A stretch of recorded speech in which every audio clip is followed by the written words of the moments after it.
Chapter 2. The Whisper of War. The office air was thick and toxic the next day. It clung to Alex's skin the moment he walked through the doors of Nexus Innovations. The usual morning chatter was muted, replaced by a low hum of whispers that died the second he drew near. He saw the sideways glances, the sudden interest in computer screens, the colleagues from other departments who found their coffee mugs fascinatingly intricate whenever he passed. The battlefield had changed. Yesterday it was a pub brawl. Today it was a minefield of social and political shrapnel. Across the open plan floor, Andy Vance was holding court, his voice deliberately loud. He wasn't smirking anymore. He was projecting an air of grave disappointment, the noble manager forced to deal with the ugliness of lesser men. It was a performance, and a damn good one for the uninitiated. He was seeding his narrative, drop by poisonous drop, into the corporate water supply. Alex ignored him. His focus was on his own team. He found them huddled together, their expressions a mixture of defiance and anxiety. Johnny was at his desk, staring blankly at 3 screens of brilliant code he couldn't see. The light in his eyes, usually so bright and infectious, had been snuffed out. He was trying to work, trying to pretend the permanent stain on his record didn't matter, but the effort was costing him. "Morning," Alex said, his voice as calm and steady as ever. He put a hand on Johnny's shoulder, a silent message of support that was felt by the entire team. "Emmix is holding steady. 0 critical errors overnight. Good work." Johnny looked up, his gratitude warring with his despair. "Boss, we're going to fix this," Alex said, his voice too low for anyone outside their pod to hear. "Focus on the work. Let me handle the noise." He saw the flicker of hope in their eyes. They trusted him. That trust was the kingdom he had built, and he would burn the world to the ground to protect it. But right now, his rage was a wild animal pacing in a cage. He needed focus. He needed to understand the why. The attack was too calculated, too disproportionate for a simple workplace rivalry. Andy wasn't smart enough for this level of strategic cruelty on his own. There was a bigger picture he wasn't seeing. Just as the thought crossed his mind, a notification pinged on his screen. It was a direct message on the company's internal chat client from Elena Vance. "Lena Vance. Alex, do you have 5 minutes to touch base on the Q3 content synergy projections?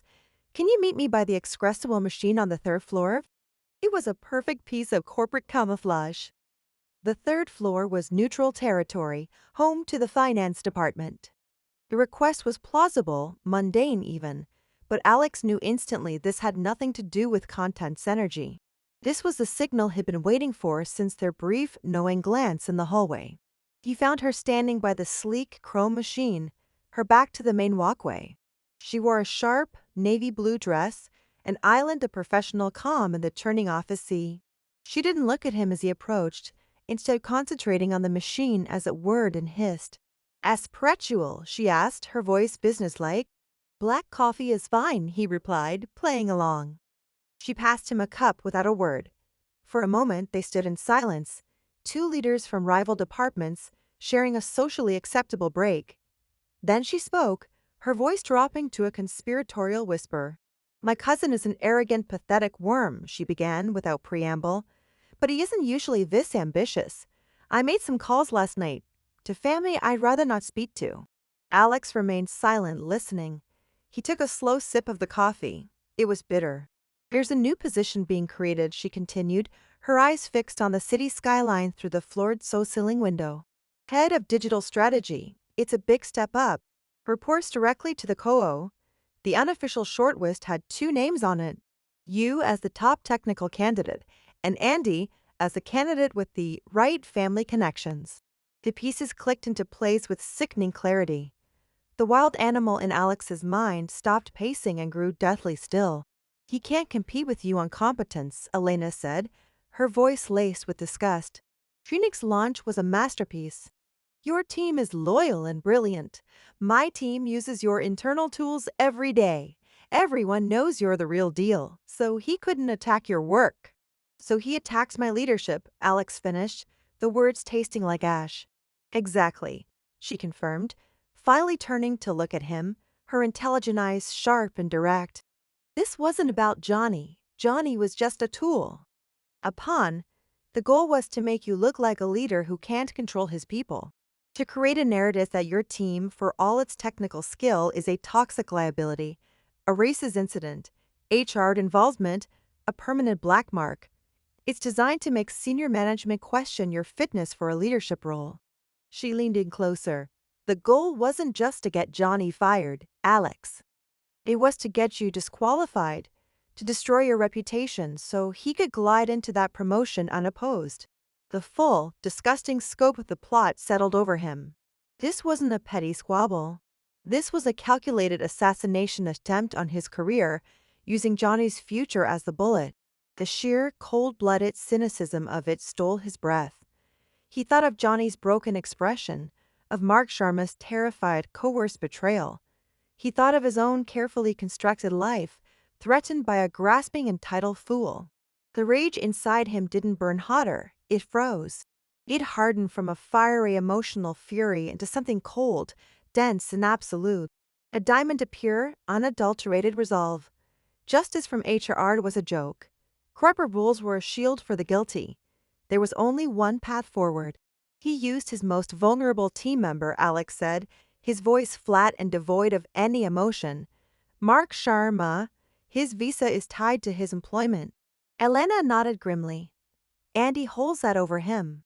Mark is desperate. Desperate people are easy to manipulate. It's my cousin's favorite party trick. Thank you, Elena, Alex said. The words were simple, but they carried the weight of a pact. He had the why. He had the motive. And in understanding Andy's goal, he now understood his weakness. That all-consuming, desperate ambition. Andy believed he was playing chess, sacrificing a pawn to trap a king. He had no idea his opponent was about to flip the board over and rewrite the laws of gravity. Be careful, Alex, Elena warned. He's a cornered rat. He'll do anything to win. The war is already over, Alex replied, his gaze distant, looking at something only he could see. He just hasn't surrendered yet. He placed his empty coffee cup in the recycling bin with surgical precision and walked away, leaving Elena by the window. The whispers and the sideways glances no longer mattered. They were just noise from a world that was about to become irrelevant. Back in the sanctuary of his apartment that evening, Alex sat before his throne of monitors. The initial lines of code he'd written in anger the night before now seemed clumsy, emotional. He deleted them. His plan now had a purpose, a strategy. It wasn't about revenge anymore. Revenge was messy. This was about eradication, a systematic, logical, and total annihilation of a threat.